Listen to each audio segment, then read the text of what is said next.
नमस्कार दर्शक बंधु आज दिन जाकर गुरुत्वपूर्ण खबर उपर आसतु नजर पकईवा भिडियोटी को शेष पर्यंत देखंतु चैनल को सब्सक्राइब करनियंतु एमिति नुआ नुआ वीडियो देखिया पई तेबे आसतु संपूर्ण खबर उपर नजर पकईवा। 3 दिन सावधान रुहंतु एई जिल्ला होई पारे प्रबल वर्षा 6 जिल्ला को ऑरेंज वार्निंग।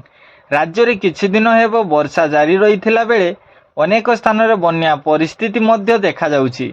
बालेश्वर एवं मयूरभंज संपूर्ण जलमग्न रही। सेहीपरि दशरथपुर विपद संकेत डेउछि ब्राह्मणी। यारी भितरे पाणीपाग विभागर आकलन लोकंकु आहुरी डराउछि। भुवनेश्वर आंचलिक पाणीपाग विभाग अनुसार राज्य में 3 दिन जाए प्रबल वर्षा हेबा संभावना रही।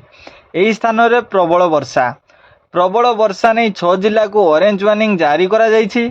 सुंदरगढ़ मयूरभंज एवं केन्दुझर रे प्रबल वर्षार संभावना रही। सेहीपरि देवगढ़ अनुगढ़ ढेंकानाल संबलपुर एवं बरगढ़ रे मध्य प्रबल वर्षा होई पारे। विशेषकर उत्तर पश्चिम ओडिशा एवं संलग्न जिल्ला रे वर्षा होई पारे बोली कुआ जाउछि।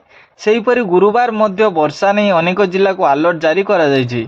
आसुछि आउ एक लघुचाप झारसुगुड़ा बरगढ़ नुआपड़ा बलांगीर प्रबल और अति प्रबल वर्षा होई पारे। तेबे एहारी भितरे 4 तारिख रे आउ एक लघुचाप हेबार संभावना रही। जदि यह हुए ताहले राज्यर अनेक स्थान जलमग्न हेबो। परवर्ती खबर विपद संकेत तलकू खसिला सुवर्णरेखा राजघाट निकट रे विपद संकेत 10.36 थिला बेले एबे जलस्तर ह्रास पाई 10.28 मीटर रे प्रभावित हेउची। सेहीपरि जामशाला घाट रे 48.50 मीटर जल प्रभावित हेउची। जलका मतानी ठारे विपद संकेत 6.50 थिला बेले एबे 6.28 मीटर रे पानी प्रभावित हेउची। भोगराई ब्लॉक रो 6टी पंचायत रो 25 रु अधिक गाँ एबे मध्य पानी रे घेर रे रहिची। भोगराई ब्लॉक नाछिंडा पंचायत डेउर गाँ रो लोके 3 दिन धरी बाह्य जगत रु विच्छिन्न होई बहु समस्यार सम्मुखीन हेउचंती। तेबे नदी कुलिया पंचायत गंभीरगड़ी और आरुहावर्ती रे पानी छाड़ुथबा बेले तोलिया अंचल रो गोबगाँ खुसुड़ा खरीद पिपल और नाछिंडा आदि अंचल पानी बढ़ुवा देखा मिली। किंतु एबे भी पानी घेर रे भोगराई ब्लॉक रो 5टी पंचायत 20 रु अधिक गाँ भोगराई कुंभीरगड़ी पंचायत लोके जलबंदी होई रहिछंती। नदी कुलिया पंचायत कुंभीरगड़ी और आरुहावर्ती पानी छाड़ुथिला बेले तोलिया पंचायत रे पानी बढ़ुवा देखा मिली।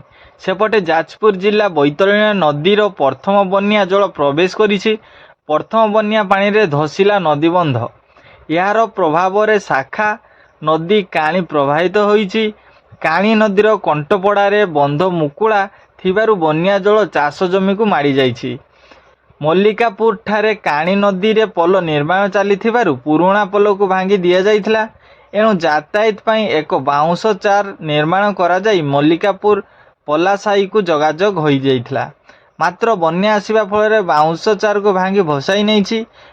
फल यही 2 गाँ लोकों समेत दशरथपुर ब्लॉक एवं भद्रक धामनगर ब्लॉक को जोगाजोग विच्छिन्न हो जाइछि।